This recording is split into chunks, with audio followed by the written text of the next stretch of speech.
আসন্ন ত্রয়োদশ জাতীয় সংসদ নির্বাচনের আর মাত্র প্রচারণার 5 দিন বাকি। এরই মধ্যে প্রার্থীরা কিন্তু তাদের ঘাম জড়াচ্ছেন ভোটারদের ধারে ধারে, কেউ উঠান বৈঠক করছেন, কেউ মিছিল করছেন এবং কেউ ভোট চাচ্ছেন বিভিন্ন স্থানে। আমি এই মুহূর্তে একটু দেখাতে চাচ্ছি নারায়ণগঞ্জের চন্নসিনপুর এলাকায়।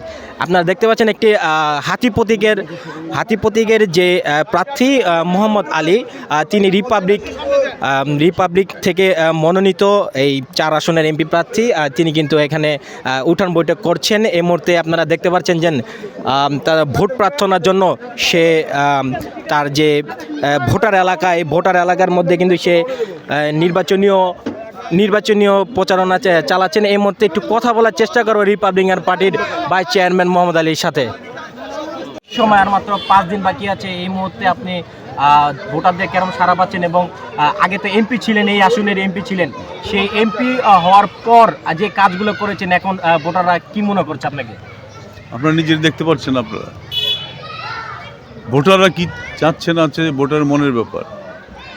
তারপরও আমি যে উপস্থিতি যা দেখতেছি, মহিলা ভোটাররা আছে এবং পুরুষ যারা আছে তাদের জিজ্ঞেস করেন আপনারা, তারা আমার পক্ষে অবশ্যই তারা হাতির মার্কায় সবাই ভোট দেবে। এটা আপনারা নিজেরা যদি জিজ্ঞেস করেন, আমি তো নিশ্চয়ই আমি কনফিডেন্স আছে, আমি 100% এইবারকার আমাকে উইন করবই।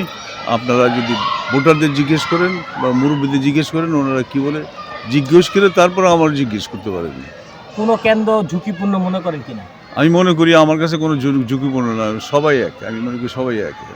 কোনো হুমকি দামকি এখন? হুমকি দামকি তো আছেই, এটা তো হুমকি দামকি তো অবশ্যই আছে, এটা তো বলা বাহুল্য।